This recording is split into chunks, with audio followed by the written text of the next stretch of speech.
మేము ఆయన bail cancel చేయమని కోర్టులో వేసినా కూడా మీరు ఆయనకు మద్దతుగా నిలబడతారు. ఆయనకు మద్దతుగా ఏకంగా లూత్రా లాంటి అడ్వకేట్ను పెట్టి మీరు మాపై పోరాడతారు. ఆయన దస్తగిరి గారి బెయిల్ రద్దు చేయమంటే, దస్తగిరి గారికి యాంటిసిపేటరీ బెయిల్ ఇస్తే మీరు అడ్డుకోలేదు.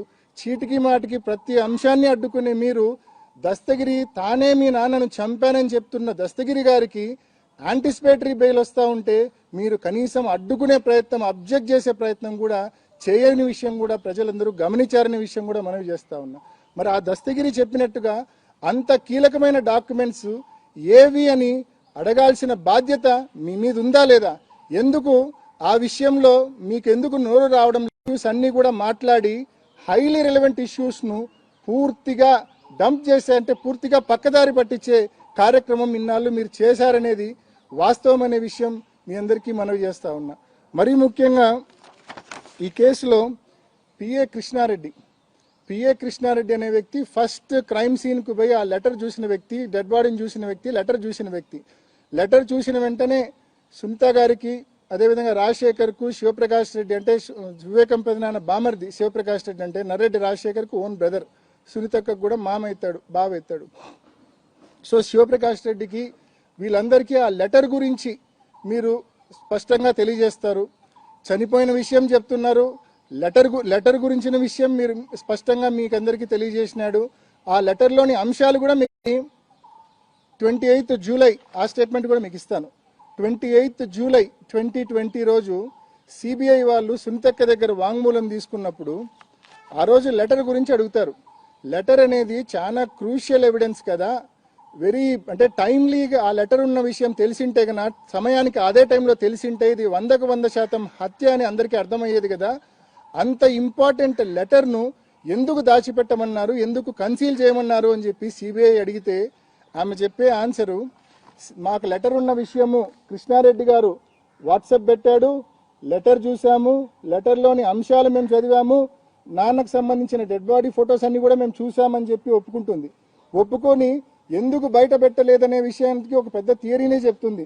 ఊరంతా గొడవలు అవుతాయని, ఇంకొకటని రకరకాలైన కారణాలు కూడా చెప్పింది. 28 జూలై 2020 నాడు సరిగ్గా నెల రోజులకు 27 ఆగస్ట్ 2020 రోజు మళ్ళా సిబిఐ ముందుకు వచ్చి మళ్ళా స్టేట్మెంట్ ఇస్తుంది. ఆ రోజు ఏమని స్టేట్మెంట్ ఇస్తుందంటే, లెటర్ గురించి నేను లాస్ట్ టైం నెల క్రితం చెప్పింది అంతా తూచు, నాకేమీ గుర్తులేదు, లెటర్ గురించి నేను చూడలేదు, నాకేమీ గుర్తులేదు, ఎప్పుడో సాయంకాలం రాహుల్ దేవ్ శర్మ ఎస్పీ గారి చేతిలో నేను లెటర్ చూడడమే తప్ప అంతకు మించి నాకు లెటర్ గురించి ఏమీ తెలియదని చెప్పి నిర్మోహమాటంగా అబద్ధం చెప్తుంది.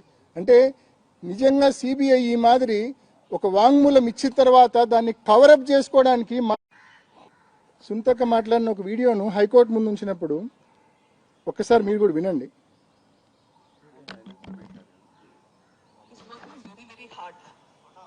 Last couple of months or years, he's been working extremely hard.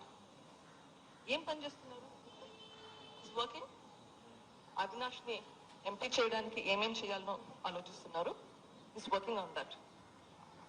జగనన్నని CM చేయడానికి ఏమేం చేయాలో He's working on that.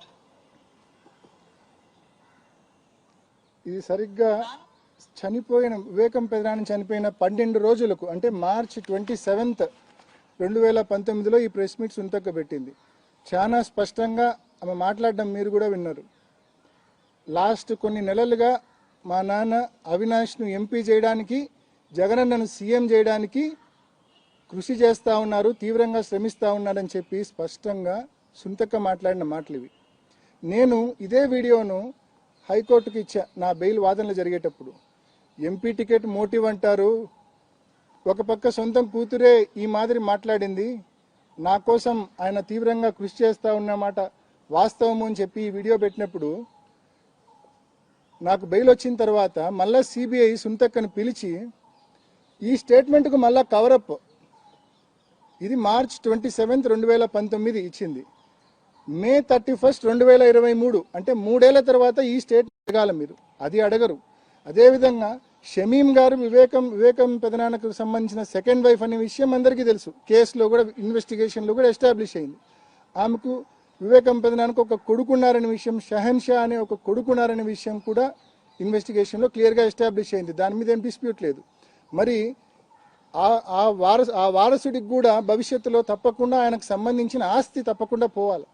మరి ఆ ఆస్తి పోవాలి కాబట్టి ఆ ఆస్తి పోకుండా ఉండడం కోసం ఇది మర్డర్ ఫర్ గెయిన్ అయిండొచ్చు. మరి ఈ మర్డర్ ఫర్ గెయిన్ కోణంలో ఎందుకు విచారణ చేయలేదని పొరపాటున కూడా మా సునీతకు అడగదు, సిబిఐని కానీ కోర్టును కానీ ఎవరిని అడగదు. డాక్యుమెంట్స్ థెఫ్ట్ గురించి అడగదు, మర్డర్ ఫర్ గెయిన్ గురించి అడగదు. కేవలం ఇర్రిలవెంట్ ఇష్యూస్ మాత్రమే సిబిఐ ముందు లేకుంటే కోర్టు ముందు అడగడం ఆనవాయితీగా మనం చూస్తూ ఉన్నాం. ఇవన్నీ ఎందుకు అడగదనేది నిజంగా ఒక $1 మిలియన్ క్వశ్చన్. ఈ లెటరు నిజంగా లెటర్ దాచిపెట్టడం అనేది సీన్ ఆఫ్ క్రైమ్లో దొరికిన valuable piece of evidence. Letter దాచిపెట్టడం అనేది it accounts to screening of evidence. It is a crime. ముద్దాయిలు కావాలి వీళ్ళు, మరి ముద్దాయిలు కాకుండా ఎలా పోయినారనేది వీళ్ళకే తెలియాలి. మరి ఇవన్నీ కూడా నేను మీ ముందుంచిన ఉదాహరణలు. అండ్ మరీ ముఖ్యంగా ఒక పర్టికులర్ ఆస్పెక్ట్ 2021లో ఒక పెద్ద మనిషి మన మన మన తెలుగు మన ఆంధ్ర రాష్ట్రానికి సంబంధించిన ఒక పెద్ద మనిషి మరి ఢిల్లీలో ఒక కీలకమైన పోస్టులో ఉండడము, ఆ పెద్ద మనిషి ఆశీస్సులతో అప్పటి సిబిఐ డైరెక్టర్ గారు నియామకం కావడము, ఆయనను మరి సునీతక్క అనేక సార్లు రెఫరెన్స్తో కలవడము, చంద్రబాబు నాయుడు గారు సునీతక్క కలిసి ఒక టార్గెటెడ్ ఇన్వెస్టిగేషన్ దిశగా ఈ కేసును తీసుకెళ్లడము, వారికి నచ్చిన వారిని మాత్రమే సిబిఐ పిలిచి విచారణ చేసింది. ఏ లెవెల్ అంటే నేను గతంలో కూడా ఎలక్షన్స్ ముందు పెట్టిన ప్రెస్ మీట్లో కూడా 2024 ఏప్రిల్ మాసంలో పెట్టిన ప్రెస్ మీట్ కూడా అదే నా చివరి ప్రెస్ మీటు. అప్పుడు కూడా ఒక విషయం స్పష్టంగా చెప్పాను. నేను హిమకుంట్ల నన్ను విచారణకు సిబిఐ పిలిచినప్పుడు నన్ను దాదాపు 12 సార్లు విచారణకు పిలిచింది సిబిఐ. మూడోసారి పిలిచినప్పుడు నేను చెప్పా, ఒక హిమకుంట్ల గ్రామానికి సంబంధించిన ఒక వ్యక్తి ఆ రోజు మేము సీన్ ఆఫ్ క్రైమ్లో ఇంట్లో ఉన్నప్పుడు నేను పెదనాన్న డెడ్ బాడీ చూసి బయటకు వచ్చి గేట్ దగ్గర ఉన్నప్పుడు ఒక వ్యక్తి దాదాపు అతనితో పాటు ఇంకొక 20-25 మంది మనుషులు ఉన్నారు అక్కడ, హిమకుంట్ల గ్రామానికి సంబంధించిన వ్యక్తి. ఆ వ్యక్తి గేటును అంటే పోలీసులకు ఫోన్ చేసినామన్నా వచ్చే వరకు కొంచెం సేపు ఆగండి అని చెప్పినాం. అప్పటికి ఇంకా మా నాన్న కూడా రాలేదు సీన్ ఆఫ్ క్రైమ్కు. మా నాన్న కూడా 7:10 ఆ ప్రాంతంలో వచ్చారు. పోలీసులకు సిఐ గారికి నేనే ఇన్ఫార్మ్ చేసినాను, కొంచెం సేపు ఆగుదాము అని చెప్తే అక్కడ ఉన్న వాళ్ళు కొంచెం వివేకం ప్రధానం చనిపోయినారు, మా సార్ చనిపోతే చూడనీరా అని కొంచెం బాధపడి గట్టిగా అరిస్తే గేటును కాలుతో తంతే నేను వదిలిపెట్టేసినాం, లోపలికి అందరూ పోయి చూడండి అని చెప్పి. ఆ రోజు నేను ఆ విషయాన్ని సిబిఐకి చెప్పినాక మళ్ళా అది నేను ఆ వ్యక్తి అతనా కాదా అని చెప్పి వెరిఫై చేసుకోవడం కోసం కనుక్కుంటే ఆ వ్యక్తి ఎన్నో ఇంట్రెస్టింగ్ ఇష్యూస్ చెప్పినాడు. ఆ వ్యక్తి దగ్గరికి 2020లో సునీతక్క ఆమె భర్త రాజశేఖర్ గారు వెళ్ళారంట. వెళ్ళి నువ్వు సీన్ ఆఫ్ క్రైమ్కు ఫస్ట్ పోయినోళ్ళల్లో నువ్వు కూడా ఒకడివి, నిన్ను సిబిఐ వాళ్ళు పిలుస్తారు, అక్కడ జరిగింది అడుగుతారు, వాళ్ళు అడిగిన విషయం నువ్వు చెప్పాలంటే తప్పకుండా చెప్తా, అక్కడ జరిగింది వాళ్ళు అడిగింది తప్పకుండా నాకు తెలిసినంత వరకు నేను చెప్తానమ్మా అన్నాడంట. అట్లా కాదు, వాళ్ళు అడిగినప్పుడు అవినాష్ రెడ్డి నీతో గుండెపోటు అని చెప్పినాడని చెప్పి నువ్వు చెప్పాలా అని చెప్పినారంట. ఎవరు భార్యాభర్తలు ఇద్దరు ఆయనకు. అంటే నాకు అట్లా చెప్పలేదు కదమ్మా, నేను ఎందుకు చెప్పాలి అట్లా అన్నాడంట. అంటే లేదు మా నాన్నకి ఎంతో మంచి శిష్యుడివి నువ్వు, మా నాన్నకు చాలా ఆప్తుడివి నువ్వు అట్లా చెప్పి తీరాల్సిందే అని చెప్పి ఆయన మీద ఒత్తిడి తీసుకొచ్చినారు. నేను చెప్పనమ్మా, జరిగినట్టు చెప్పాలంటే ఏడైనా చెప్తాము, మీరు చెప్పమన్నట్టయితే నేను చెప్పనమ్మా, అది అబద్ధము, నేను చెప్పనమ్మా అన్నాడంట. వాళ్ళు వెళ్ళిపోయి నువ్వు ఆలోచించుకో అని చెప్పి వెళ్ళిపోయి మళ్ళా ఒక వారం తర్వాత దస్తగిరి స్టేట్మెంట్లో ఇంకా అనేక విషయాలు చెప్తాడు. వివేకానంద రెడ్డి గారికి అనేక అక్రమ రిలేషన్స్ ఇచ్చి అవి ఏ రకంగా ఈ హత్యకు సంబంధము కూడా చాలా క్లియర్గా ఉంది. అదేవిధంగా డ్రైవర్ నీరుగట్టు ప్రసాద్ చెప్పిన దాంట్లో కూడా అది ఎస్టాబ్లిష్ అవుతుంది. బట్ అయినప్పటికీ ఆ కోణంలో ఫర్దర్ విచారణ చేయమని చెప్పి మాత్రం పొరపాటున కూడా అడిగిన దాఖలాలు లేవు. ఈ ఆస్పెక్ట్స్ అన్నీ కూడా నేను ఇప్పుడు మాట్లాడుతూనే ఉన్నాయి కాదు, ఇవన్నీ కూడా విచారణ జరుగుతున్నప్పుడే నేను అనేక సార్లు సిబిఐ డైరెక్టర్ గారికి ఎన్నోసార్లు రిప్రజెంటేషన్స్ పెట్టుకున్నా, ఎన్నోసార్లు మొరపెట్టుకున్నా. కానీ ట్రయల్ జరగకుండా ఏదో ఒక అంశం, ఏదో ఒక కారణం పెట్టి ట్రయల్ అడ్డుకునే పరిస్థితి మనం చూస్తూ ఉన్నాం. గడిచిన 2-3 సంవత్సరాలుగా ఏదో ఒక సిల్లీ రీజన్ పెట్టి కోర్టుకు పోవడము, కోర్టు నుంచి సమ్ డైరెక్షన్ తీసుకోవడము, ట్రయల్ని అడ్డుకోవడము. బట్ మాకైతే నమ్మకం ఉంది, అంటే ఏ రోజైనా ఎప్పుడు ట్రయల్ జరిగినా కూడా దేవుని దగ్గర, దేవుని ముందు, చట్టం ముందు తప్పకుండా మా తప్పు లేదని చెప్పి, మేము క్లీన్ అని చెప్పి తప్పకుండా నిరూపించుకుంటామన్న పూర్తి ధైర్యం, విశ్వాసం, నమ్మకం మాకున్నాయనే విషయాన్ని మనవి చేస్తూ ట్రయల్ జరగడానికి సహకరించమని చెప్పి కూడా సునీతక్కను కోరుకుంటూ, ముఖ్యంగా వాళ్ళ ఇంటెన్షన్ కూడా ఒకటే, నేను చెప్తా ఉన్నా, ఈ అంశాన్ని వచ్చే ఎలక్షన్ల వరకు దీన్ని డ్రాగ్ చేయాలా, చంద్రబాబు నాయుడు గారికి మరింత రాజకీయ లబ్ధి చేకూర్చాలా, రాజకీయంగా చంద్రబాబు నాయుడు గారికి ఉపయోగపడాలన్న ఆరాటం తప్ప నిజంగా దీంట్లో న్యాయం కోసం పోరాటం అనేది ఎక్కడా లేదు, ఎక్కడా కనిపించే పరిస్థితి లేదు. కాబట్టి చంద్రబాబు నాయుడు గారికి రాజకీయ లబ్ధి చేకూర్చాలన్న ఆలోచనలు పక్కన పెట్టి తొందరగా ఈ కేసు ట్రయల్ జరిగి దేవుని ముందు, చట్టం ముందు దోషులెవరో తేలే విధంగా తప్పకుండా మరి సహకరించవలసిందిగా కూడా మరి అక్కను కూడా కోరుకుంటూ, అదేవిధంగా ఇప్పటిదాకా నేను అనేక అంశాలు మీకు చెప్పా. సునీతక్క వాళ్ళు లెటర్ దాచిపెట్టిన అంశం అయితేనేమి, అదేవిధంగా సౌభాగ్య పెద్దమ్మ అండ్ నరెడ్డి రాజశేఖర్ గారు వీళ్ళిద్దరూ కూడా ఆ రోజు నైట్ అటెండర్ను కాణిపాకం వెళ్ళమని సెలవిచ్చి పంపడం అయితేనేమి, అదేవిధంగా దస్తగిరి స్టేట్మెంట్లో ఏదైతే డాక్యుమెంట్స్ థెఫ్ట్ గురించి ప్రధానంగా కీలకంగా ప్రస్తావించాడో దాని గురించి అయితేనేమి, అనేక అక్రమ సంబంధాల గురించి ప్రస్తావించాడో దాని గురించి అయితేనేమి, ఇటువంటి అనేక అంశాలపైన ఫర్దర్ ఇన్వెస్టిగేషన్ అడగాల్సిన సునీతక్క ఆన్సర్ అయితే మీకు వచ్చే నష్టం ఏమిటో నాకైతే నిజంగా అర్థం కాలే. కామన్ మ్యాన్ కూడా ఆలోచించమని కోరుతా ఉన్నా.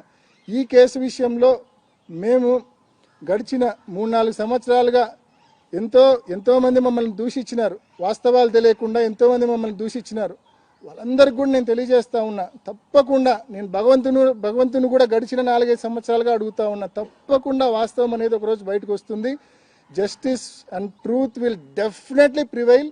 ఆ రోజు మీరందరూ మమ్మల్ని దూషించిన మీ అందరూ కూడా మరి తప్పకుండా ఆ రోజు ఆలోచిస్తారు, అరే అనవసరంగా ఇంతకాలం అపార్థం చేసుకొని తిట్టినామని చెప్పి మీరు కూడా అనుకునే రోజు తప్పకుండా వస్తుందనే విషయాన్ని కూడా తెలియజేస్తూ, తప్పకుండా ఈ కేసు ట్రయల్ జరగాల. అదేవిధంగా ఈ కేసు ట్రయల్ జరగడంతో పాటు ఈ కేసు ఇకపై ప్రొలాంగ్ కాకుండా, అంటే చంద్రబాబు నాయుడు గారికి లబ్ధి చేకూర్చడానికి ఈ కేసు ఫర్దర్ ప్రొలాంగ్ కాకుండా త్వరగా ఈ కేసు ట్రయల్ జరిగే దిశగా మరి చర్యలు తీసుకోవాల్సిందిగా న్యాయస్థానాలను, సిబిఐని, మరీ ముఖ్యంగా ఈ కేసు ప్రొలాంగ్ కావడానికి కీలక కారణమైన మా సునీతక్కను మనవి చేస్తూ ముగిస్తున్నా. ఏమైనా క్వశ్చన్స్ ఉంటే అడగచ్చన్నా. మీ అందరికీ స్టేట్మెంట్స్ ఇస్తాను. ఇందాక నేను చెప్పిన పండింటి రాజశేఖర్ గారిది కానీ, లేకుంటే నీరుగట్టు ప్రసాద్ది కానీ, లేకుంటే మా సునీతక్క చేంజ్ ఆఫ్ స్టాండ్స్కి సంబంధించిన స్టేట్మెంట్స్ కానీ అందరికి కూడా I will serve copies. Any questions from your side please.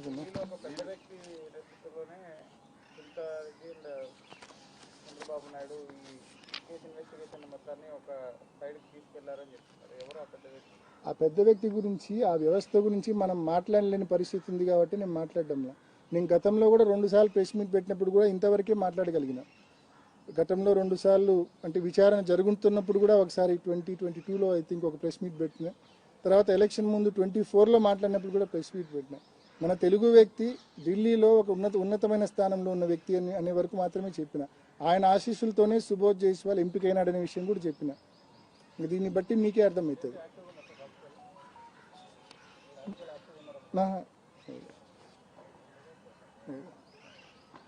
Next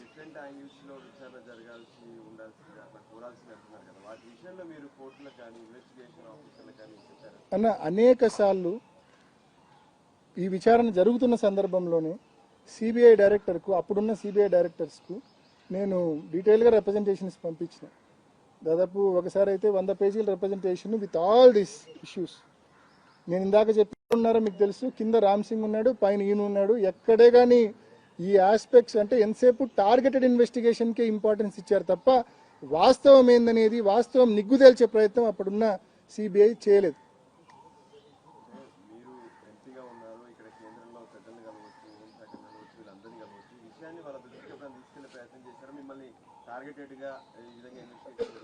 కేంద్ర హోంశాఖ అంటే హోంమంత్రి గారికి, ప్రధానమంత్రి గారికి ఈమెయిల్స్ పెట్టానన్న, ఈమెయిల్స్ పంపించాను. ఎప్పుడు కలిసి అయితే నేను రిప్రజెంటేషన్స్ ఇవ్వలేదు, కానీ ఈమెయిల్స్ అయితే వాళ్ళకు నెంబర్ ఆఫ్ టైమ్స్ హోంమంత్రి గారికి పెట్టాను, ప్రైమ్ మినిస్టర్ గారికి పెట్టాను, సిబిఐ డైరెక్టర్ గారికి కూడా ఈమెయిల్స్లోనే పెట్టింది. అండ్ రిజిస్టర్ పోస్టులు కూడా చేశాను, ఈమెయిల్స్ అండ్ రిజిస్టర్ పోస్టులు చేశాను. సిబిఐ డైరెక్టర్కి చేశా, హోంమంత్రికి చేశా, ప్రధానమంత్రి గారికి కూడా చేశాను. ఆ టైంలో కేసు కీలకమైన దశలో ఉన్నప్పుడే చేశాను. అంటే మీరు మొన్న ఎన్నికల్లో కావచ్చు, అంత ముందు కావచ్చు, ఈ కేసును చంద్రబాబు నాయుడు గారు రాజకీయంగా ఎన్నికల క్యాంపెయిన్లో ఏ రకంగా ఈ కేసును వాడుకున్నాడో మీరు చూసినారు. అంటే కేవలం సిబిఐ ఒక లాప్ సైడెడ్ ఇన్వెస్టిగేషన్, ఒక టార్గెటెడ్ ఇన్వెస్టిగేషన్ చేసింది కాబట్టే చంద్రబాబు నాయుడు గారు దాన్ని రాజకీయంగా వాడుకోగలుగుతా ఉన్నాడు. ఇప్పటికి కూడా వాళ్ళు ఏంటి, వచ్చే ఎన్నికల వరకు కూడా దీన్ని రాజకీయంగా వాడుకోవాలన్న ఇంటెన్షన్ చంద్రబాబు నాయుడు గారికి ఉంది. సునీతక్క దానికి మద్దతు ఇస్తా ఉంది. టైమ్ అండ్ అగైన్ ఈ కేసు ట్రయల్ జరగకుండా ఏదో ఒక పిటిషన్ కింద కోర్టులోనో, హైకోర్టులోనో, సుప్రీంకోర్టులోనో ఏదో ఒక పిటిషన్ వేస్తుంది. పిటిషన్ వేసి ఆ పిటిషన్ డిస్పోజ్ కావడానికి కొన్ని నెలల వ్యవధి పడుతుంది. దానివల్ల ట్రయల్ డిలే అవుతుంది. మొన్న సుప్రీంకోర్టులో 207 స్టేజ్ ఏదైతే డాక్యుమెంట్స్ ఫర్నిషింగ్ స్టేజ్, అంటే 13 లక్షల ఫైళ్లు ఉన్నాయని చెప్పి సిబిఐ ఏదైతే చెప్పిందో, ఈ 13 లక్షల ఫైల్స్కి సంబంధించిన వెరిఫికేషన్, అంటే కొన్ని డాక్యుమెంట్స్ ఓపెన్ కాల, అవి ఓపెన్ కాకపోతే అందులో ఏముందో తెలియకపోతే మాకు ఫెయిర్ ట్రయల్ ఎలా జరుగుతుంది? జరగదు కదా. కాబట్టి ఆ డాక్యుమెంట్స్ కొన్ని ఓపెన్ కానివన్నీ కోర్టుకి ఇచ్చాం. సో 207 స్టేజ్ను 4 వారాల లోపల కంప్లై చేయమని చెప్పింది. సో ఒక్కసారి 207 స్టేజ్ కంప్లై అయితే తర్వాత స్టేజ్ ఏంటి, ట్రయల్ బిగిన్ కావడమే. So that is it.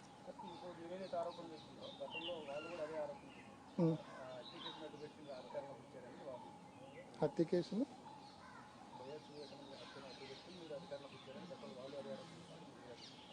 ఆ రోజు పవర్లో ఉన్నది వాళ్ళే కదా. ఆ రోజు పెదనాన్న ఇన్సిడెంట్ జరిగినప్పుడు చంద్రబాబు నాయుడు గారే ముఖ్యమంత్రిగా ఉన్నారు. ఆ రోజు 3 నెలల పాటు విచారణ సంస్థ సిట్ అయినా మరొకటైనా వాళ్ళ చేతిలోనే ఉన్నింది. నిజంగా అట్లా ఏదున్నా కూడా వాళ్ళు తేల్చిండాలి కదా. ఇంకోటి, హార్ట్ అటాక్ థియరీ గురించి ఇందాక ఒక అంశం మీకు చెప్పా. ఏ రకంగా కొంతమంది విట్నెస్లతో వాళ్ళ ఇంట్లో మార్చి 16, 2019 ఆ రోజు సిట్ పిలిచింది సుంతక్కను. సిట్ పిలిచి ఒక స్టేట్మెంట్ రికార్డ్ చేసింది. సుంతక్క దగ్గర చేసింది, రాజశేఖర్ గారి దగ్గర చేసింది, సౌభాగ్యమ్మ గారి దగ్గర కూడా చేసింది అనుకుంటా. బట్ సుంతక్క రాజశేఖర్ గారి దగ్గర అయితే చేసింది. ఆ సిట్కి సంబంధించిన డాక్యుమెంట్స్ కూడా మీకు గ్రూప్లో షేర్ చేస్తా. ఆ రోజు చాలా స్పష్టంగా సునీతక్క అది గుండెపోటు అని చెప్పి తాను అనుకున్నానని చెప్పి, కృష్ణారెడ్డి ఫోన్ చేసిన తర్వాత బాత్రూంలో ఇట్లా చనిపోయినాడు, రక్తం ఉందని చెప్పిన తర్వాత, ఆ లెటర్ కూడా డెత్ నోట్ వాట్సాప్ పెట్టిన తర్వాత, అయినప్పటికీ కూడా నేను గుండెపోటనే అనుకున్నానని చెప్పి సునీతక్క చెప్తుంది. గుండెపోటనే అనుకున్నా, ఎందుకంటే మా నాన్నకు ఒక 1-2 ఇయర్స్ బ్యాకే స్టంట్ వేశారు. ఆ స్టంట్ వేసిన తర్వాత ఇంకా ఫర్దర్ బ్లాకేజెస్ ఉన్నాయి. ఎవరైతే నాకు ఫోన్ చేసి క్రైమ్ సీన్కు పొమ్మని చెప్పారో ఆయన. ఇదే విషయాన్ని నేను చెప్పడమే కాదు, ఆదినారాయణ రెడ్డి ఉన్నాడు. ఆదినారాయణ రెడ్డి అని బాగా పేరు మోసిన ఒక బీజేపీ ఎమ్మెల్యే ఉన్నాడు. ఆ ఆదినారాయణ రెడ్డి అనే వ్యక్తి క్లియర్గా విచారణకు పిలిచినప్పుడు స్పష్టంగా సిట్ ముందు చెప్తాడు. విషయమై మాజీ మంత్రి బీజేపీ నేత ఆదినారాయణ రెడ్డి సిట్ విచారణకు హాజరయ్యారు. ఈ కేసుకు సంబంధించి అంశాలపై సిట్ అధికారులు ఆయన ప్రశ్నించారు. హత్య జరిగిన రోజు విజయవాడలో ఉన్నానని, వివేక హత్యకు తనకు ఎలాంటి సంబంధం లేదని ఆదినారాయణ తెలిపారు. ఈ కేసులో తన ప్రమేయం ఉంటే ఎన్కౌంటర్ చేసుకోవచ్చని, సిబిఐ విచారణ కావాలన్నదే తమ డిమాండ్ అని అన్నారు. ఈ కేసుకు సంబంధించి గత వారం సిట్ అధికారులు టీడీపీ ఎమ్మెల్సీ బీటెక్ రవి, మాజీ మంత్రి ఆదినారాయణ రెడ్డి, డ్రైవర్ దస్తగిరి, ప్రకాశ్లను ప్రశ్నించారు. ఇద్దరు నుంచి వివరాలు సేకరించారు. ప్రకాష్ రెడ్డి, వివేకానంద రెడ్డి గారి యొక్క సొంత బావమరిది ఫోన్ లో దొరికినప్పుడు నేను చెప్పిన మాట సారీ చెప్పినా బాధాకరంగా. ఎందుకు ఇట్లా జరిగిందంటే, ఆయన ఎక్కువ సిగరెట్లు తాగేవాడని స్టంట్ వేసినారని, స్టంటింగ్ వల్ల జరిగిందనే విషయం చెప్పిన తర్వాత వాళ్ళ కొడుకు కూడా నాతో మాట్లాడితే అదే విషయం చెప్పినాడు. క్లియర్గా చెప్తా ఉన్నాడు ఆదినారాయణ రెడ్డి. శివప్రకాష్ రెడ్డి కొడుకు వీళ్ళిద్దరూ ఫోన్లు చేసి ఆదినారాయణ రెడ్డికి ఆయనకు స్టంట్ వేసినారని, గుండెపోటు వచ్చిందని, రక్తపవాంతులై చనిపోయినాడని చెప్పి వాళ్ళు చెప్పి ఆ నిందను కన్వీనియంట్గా కొంతమంది విట్నెస్లను ట్యూటర్ చేసి, ట్రైన్ చేసి, సిబిఐ అనే సంస్థ తమ చేతిలో అప్పట్లో ఉండింది కదా అని చెప్పి ఇష్టం వచ్చినట్టు వాంగ్మూలాలు ఇప్పించి అనవసరంగా, అన్యాయంగా మా మీద దోసే కార్యక్రమం చేసినారు. దీనికి ఎవిడెన్స్ ఆదినారాయణ రెడ్డి గారి వీడియోనే. దీనికి ఇంతకంటే పెద్ద ఎవిడెన్స్ మార్చి 16 సునీతకి ఇచ్చిన వాంగ్మూలం, సిట్టు ముందు ఇచ్చిన వాంగ్మూలం, అది కూడా మీకు షేర్ చేస్తాను. అంటే తానంతకు తానే స్వయంగా ఒప్పుకుంది గుండెపోటు అని చెప్పి ఆమె అనుకుందని, ఆమె అందరికీ చెప్పానని. ఒకవైపు ఆదినారాయణ రెడ్డి చెప్తా ఉన్నాడు, వివేకానంద రెడ్డి గారి బామర్ది శివప్రకాష్ రెడ్డి ఆయన కొడుకు నాకు గుండెపోటు అని చెప్పి క్లియర్గా చెప్పినాడని చెప్పి. మరి ఈ కోణాల్లో అడగాలి కదా ఫర్దర్ ఇన్వెస్టిగేషన్. మా సునీతక్క నిజంగా చిత్తశుద్ధి ఉంటే, నిజంగా న్యాయం కోరుకునేదైతే కనుక ఈ కోణంలో ఫర్దర్ ఇన్వెస్టిగేషన్ అడగాలి కదా. ఆదినారాయణ రెడ్డిని పిలవమనో, శివప్రకాష్ రెడ్డిని పిలవమనో, వాళ్ళ కొడుకుని పిలవమనో, లేకుంటే ఆమె ఇచ్చిన స్టేట్మెంటే మార్చి 16 ఇలా ఉందనో అడగాలి కదా. ఎందుకు అడగడంలా? అత్యంత కీలకమైన అంశాలు కేసులో ఇవే. ఇవి పక్కదారి పట్టించి వేరే వాటిని టార్గెట్ చేసే కార్యక్రమం చేస్తూ ఉంది.